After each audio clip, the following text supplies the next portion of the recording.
Vaidya, what is marriage? Whoa, what is marriage? Now that's interesting. See, first of all, some people do ask me, how are you qualified to say anything about marriage? Don't you have to be married to talk about marriage? Very reasonable question, but we don't really have to know that drug addiction is bad by being a drug addict, or we don't have to know that a sunset is beautiful. These things are there, right? So I don't really want to just say marriage. Let's call it partnership, because we are in 2016 and there are all different types of connections that people share.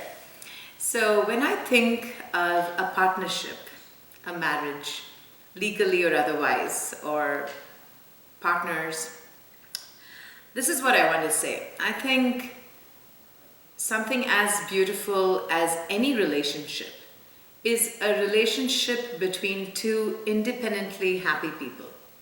So let's say person A is independently happy and person B is independently happy, and they come together, then you create happiness.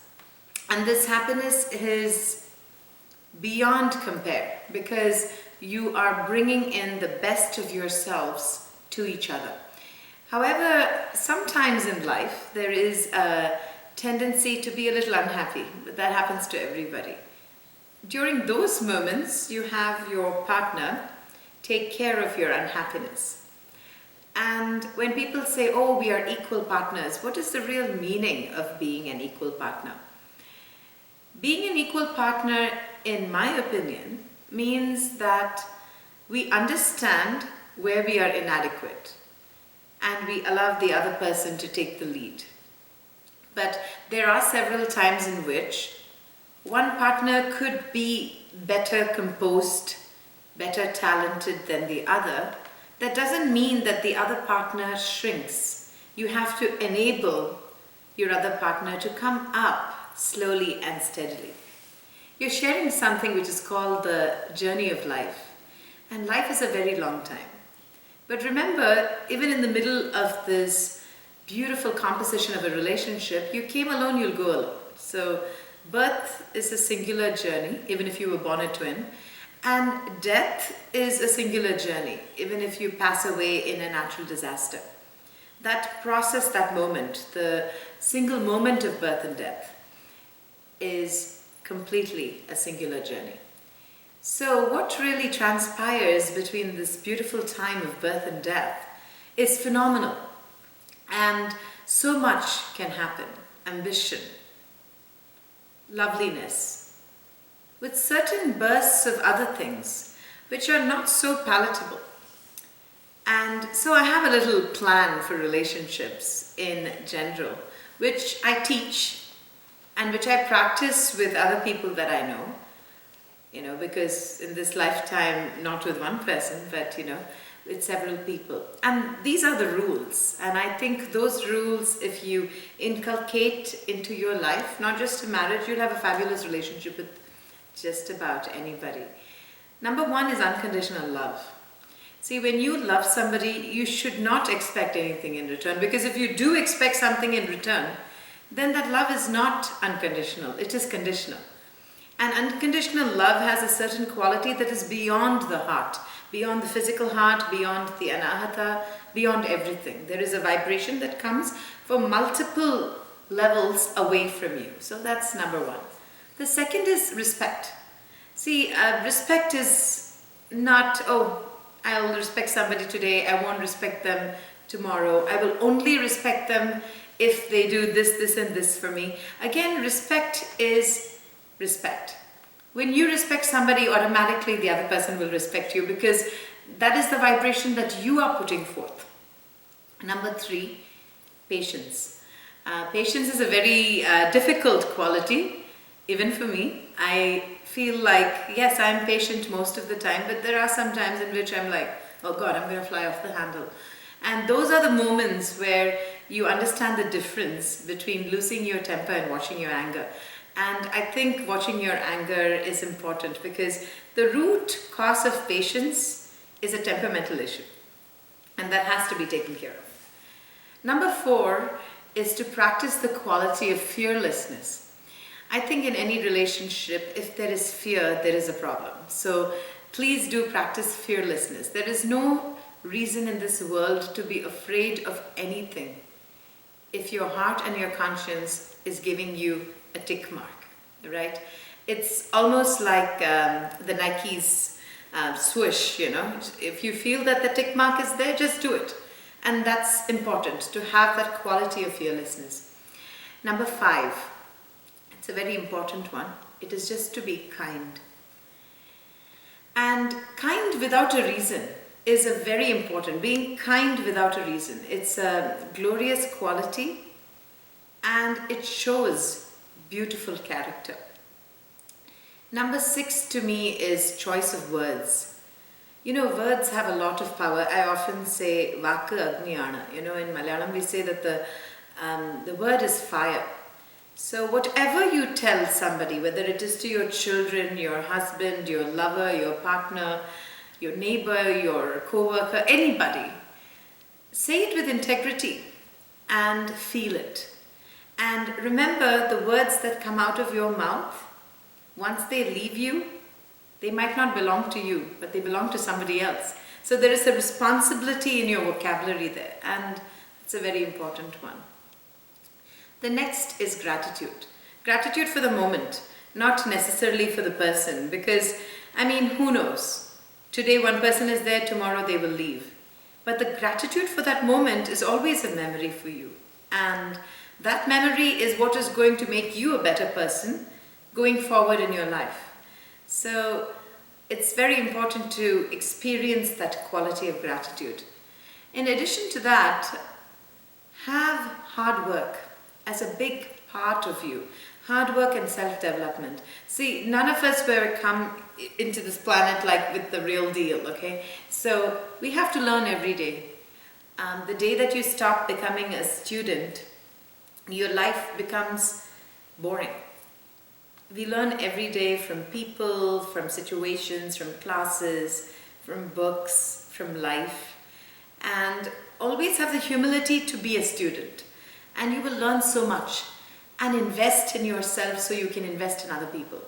And I believe in that. I take classes all the time from so many different people.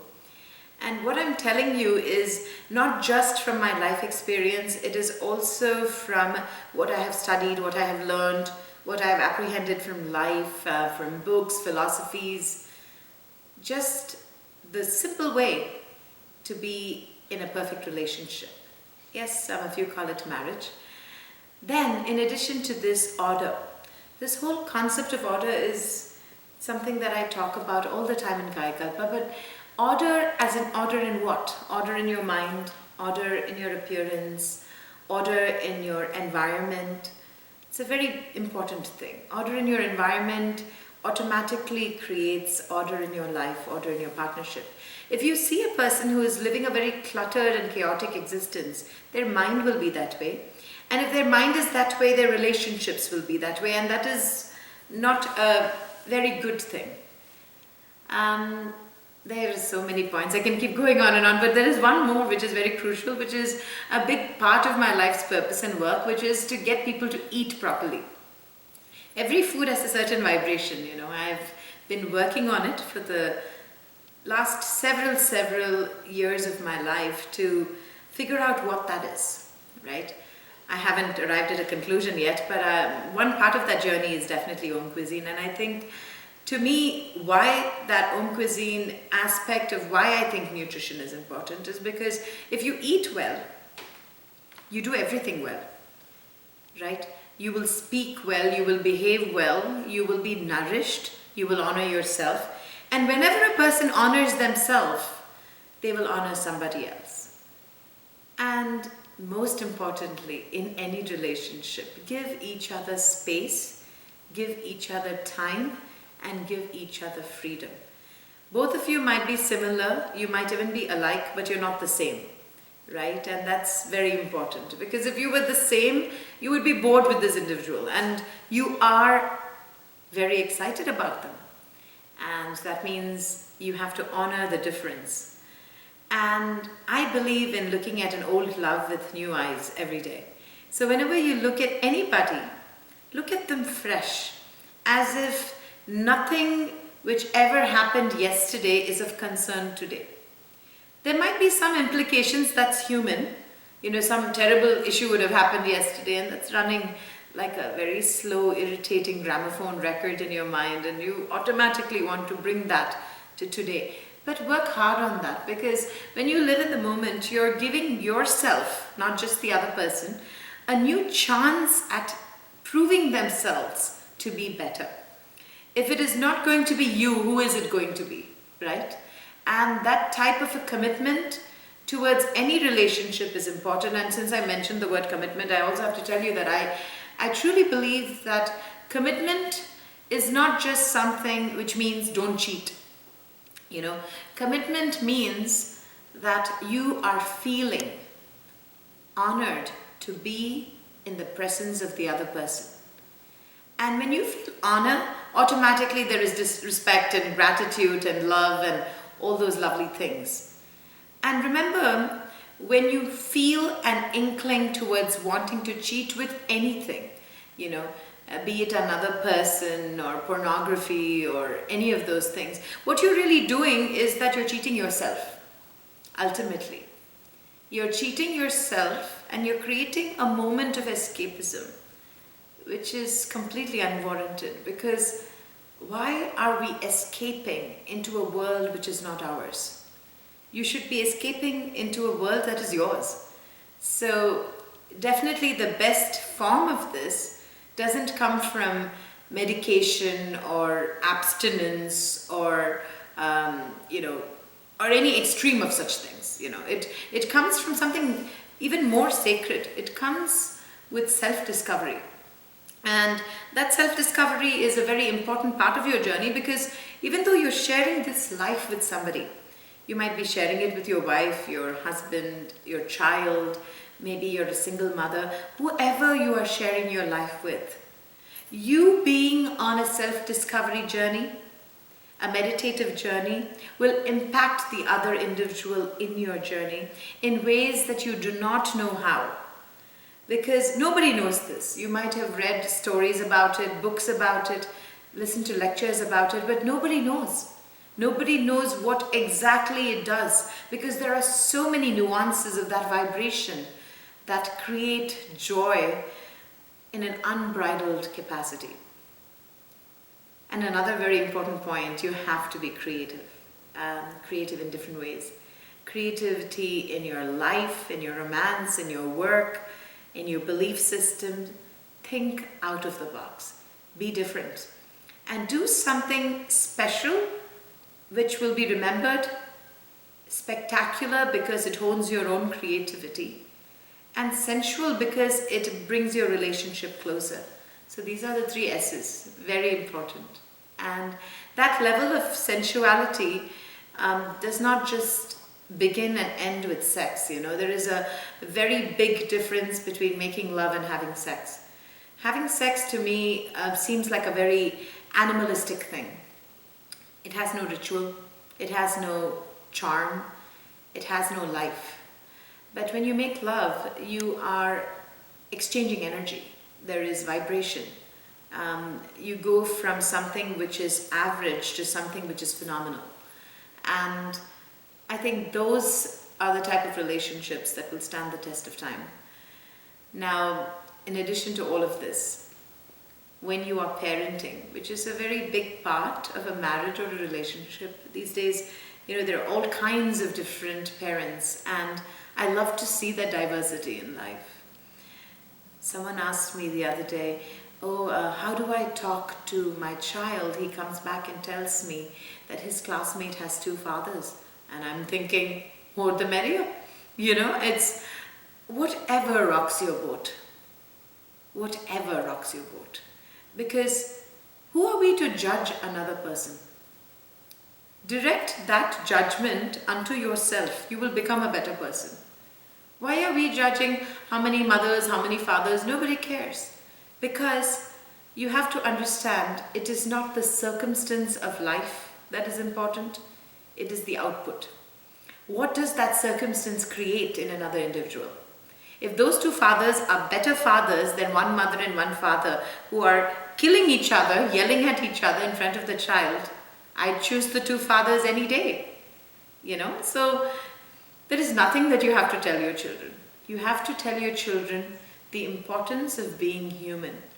Inculcate qualities of growth, of surrender, of peacefulness, of respect, of gratitude.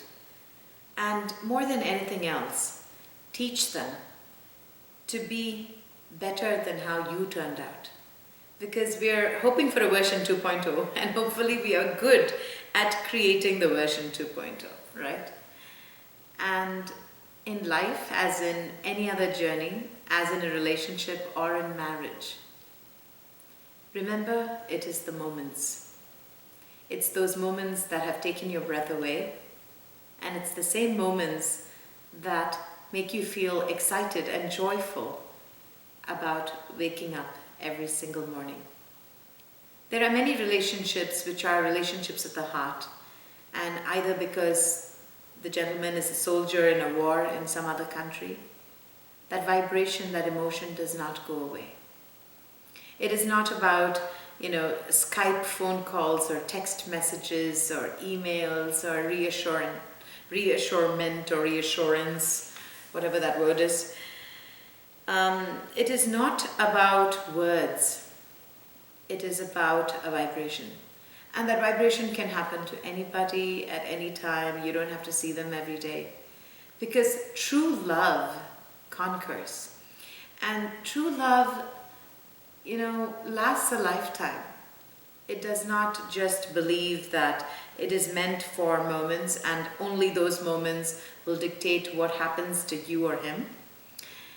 Definitely not. And don't pressurize anybody to do anything. Because they are an individual, respect them for that, and you work on your journey. That's more than sufficient. I really wish all of you relationships that heighten you in any way possible. Make you a better person, make you think differently, make you creative, make you loved. Because as I have been given to understand, there is nobody in this world, not even a dragonfly, that does not want to be loved. Thank you.